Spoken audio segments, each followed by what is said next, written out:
Hello everyone, so the topic that we are going to discuss today is transactional analysis, which is under the discipline of organizational behavior.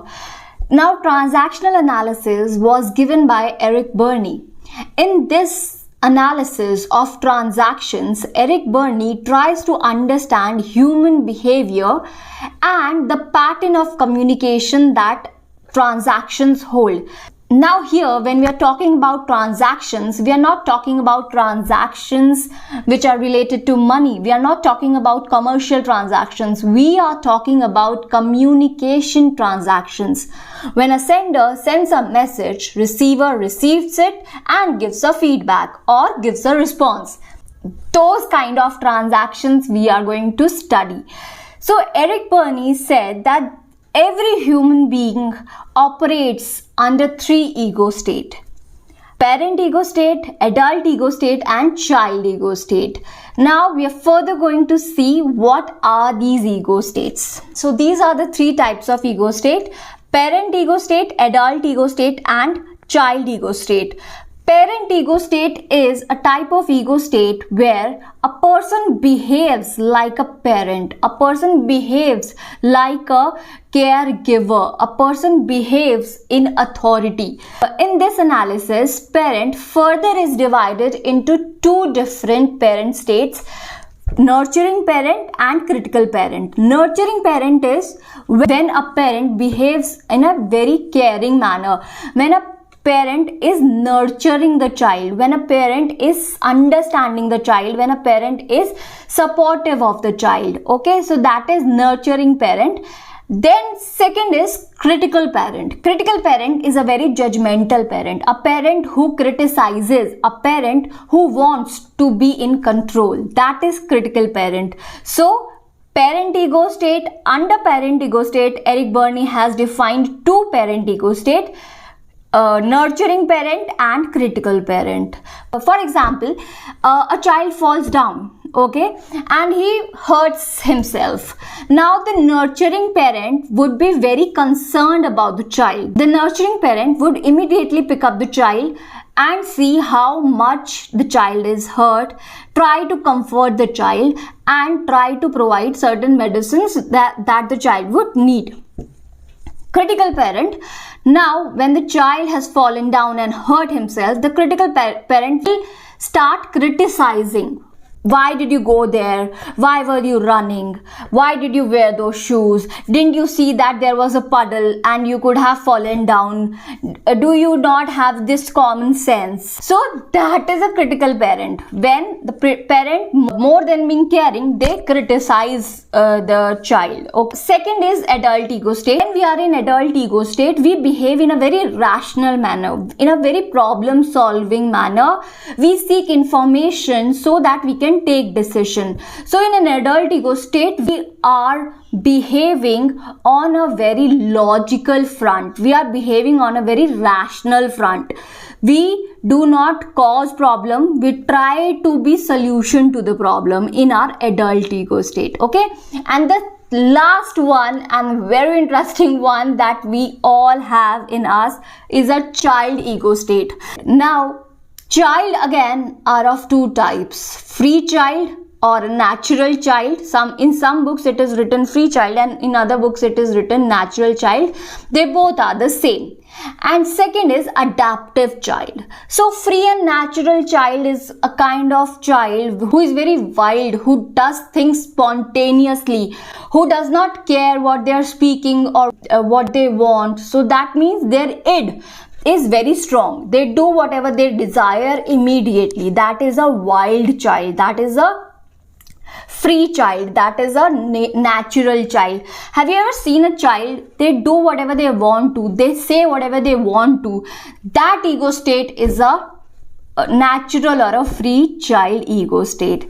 Next is adaptive child. Now adaptive child is a kind of child ego state where the child is trying to please you. The child is trying to gain acceptance. That means adaptive ego state is an ego state where the child behaves in a way that their parents or the society has taught the child to behave in. Okay, that is adaptive ego state. Now that we have understood all the three ego states, let's move forward and see what kind of transactions do we have. So first is complementary transaction. In complementary transaction, what happens? We will, whenever we are representing the transactions, we will always have this kind of diagram made. A complementary transaction, as the name suggests, it complements each other. So two people are there, sender and receiver. Whatever transactions they are having, they are complementing each other. That is a complementary ego state. For example, what will be a complementary ego state? What can be a complementary ego state? Adult to adult, I am talking rationally. I expect the receiver to talk back in a rational manner. Okay, complementary ego state. Parent to child. Okay, so I am talking in my parent ego state. I will expect the receiver to respond in a child ego state. Or I am talking in a child ego state and I expect the receiver to respond in a parent ego state. These are the complementary transactions. Why we call them complementary transaction is because these are the transactions through which the communication can flow easily. If I am talking in my adult ego state and the receiver responds in a child ego state, the conversation cannot be taken further. Okay, the conversation just stops there. It ends there because we are not matching. We are not complementing each other. Okay, so that is why it is very important that the sender and the receiver stays in complementary ego states when they are transacting. This is the best transaction to have. Complementary transaction, so that the communication can flow easily. In this example, adult to adult, hi, how are you? I'm fine, thank you. Here the S is stimulus. Stimulus is something that is generating a response. Okay, so if I am sending a stimulus as a sender, I'm generating the response from the receiver. So from parent to child, where's the report? I'm sorry, it is not yet finished. So that means the child is in adaptive or free child. Tell me in this example, is the child adaptive or free? In the comments below, I want to know whether you have understood the concept of adaptive and free child. So I'm not going to tell you, you are going to tell me in the comments that in this example, the boss is saying, where the boss is in parent ego state and the boss is saying, where's the report? Subordinate response in a child ego state, sorry, it's not yet finished. Okay, tell me whether it is adaptive child or a natural child. Next is crossed transaction. So in crossed transaction, what happens? As the name suggests, it is crossed. That means we are not complementing the ego states here. Sender is sending this targeting complementary ego state. Okay, but the receiver does not respond back in the complementary ego state. The receiver responds back in an entirely different ego state. That is crossed transaction. For example, there's a manager who calls the subordinate and asks, hi, I hope the report is complete. We have a meeting in 1 hour. The subordinate answers, what? Why are you always rushing me? Why don't you ever give me any time to do anything? Why are you always after my life? That means now the manager was sending the stimuli from his adult ego state to adult ego state of the receiver. But the receiver did not respond in an adult ego state. The receiver responded back in a child ego state. And which child ego state? You will be telling me in the comments. Okay, so this is cross transaction. Here are 2 examples. You can see those examples also. And I've also told you one example. So you can follow any of them. In the diagram here, see, parent ego state, adult ego state, child ego state. So from adult, we are targeting adult ego state, but we are sending the stimuli to adult ego state, but the respondent does not respond back in adult ego state. The respondent responds back in an entirely different ego state. Now we are going to do ulterior transaction. What is the meaning of ulterior? Ulterior is hidden. So ulterior transactions are hidden transactions. In these transactions, there are two messages, two stimuli that are being put forward, two responses that we get back. So one is verbal, that is overt message that we speak and send, and the other is psychological message, that means which is covert message. That means the person is saying something and meaning something else. Overt means I am saying something to you which I am expressing by words. Covert message means I am saying something but meaning something else. That is covert message. Okay. So ulterior transactions are of two types. Angular transaction and duplex transaction. Angular transaction is named because the transaction is literally happening in an angle. Okay, so you can see here parent adult child. Here two types of messages are being sent by the sender. That means two types of stimuli is being provoked by the sender. First is overt and the second one is covert. So first is verbal stimuli that the sender is sending from their adult ego state to the other person's adult ego state. But then second, covert message, the hidden meaning in the verbal conversation, the psychological message, the sender is targeting on the child ego state of the receiver. So two messages are being sent, two stimuli are being sent by the sender. Overt message, covert message, verbal, out there message, psychological message, okay? And the receiver responds back from their ego state which was covertly targeted. That means their child ego state. I hope this is clear, and if it is not, it will be clear better with the help of an example. For example, you go shopping and you ask the shopkeeper to show you a particular dress or a particular shirt. Now the shopkeeper says, oh, that one, that is very expensive for your budget.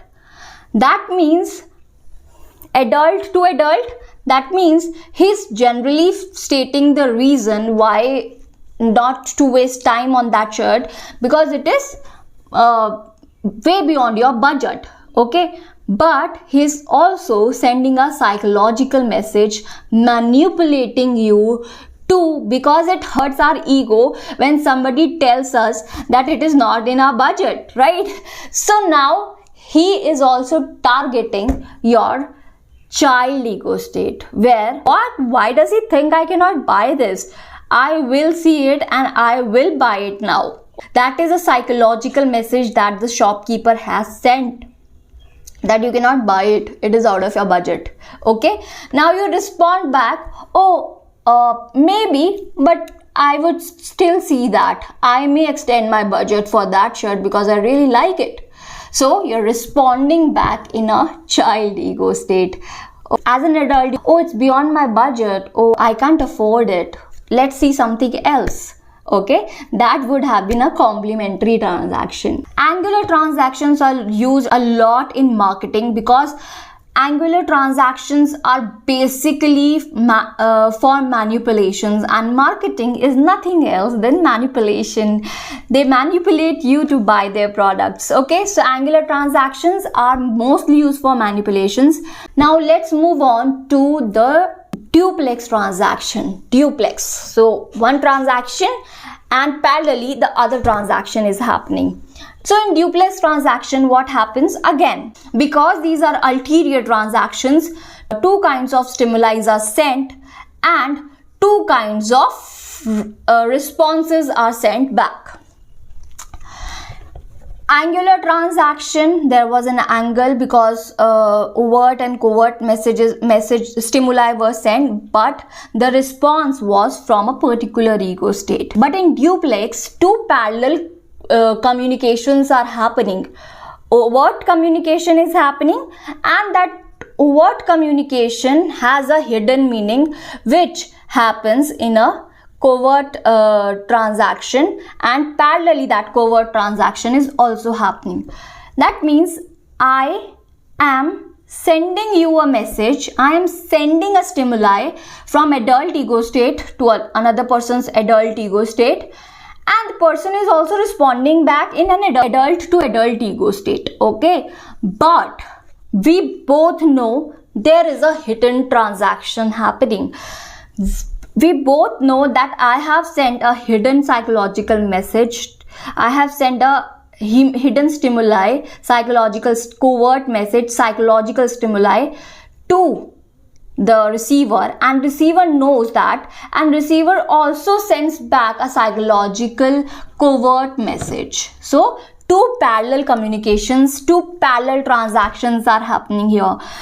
It basically is used in flirting, in love language, in OB or in psychology we call it a love language, love transaction. So what happens is, it is a very flirtatious transaction. So for example, here in the example, I'll just tell you the same example. Alex says, shall I walk you to the car? It's dark outside. As an adult, he's trying to say that it's dark outside, I shall walk you to the car. It will be safer. Two are better than one. That is what an adult would think, right?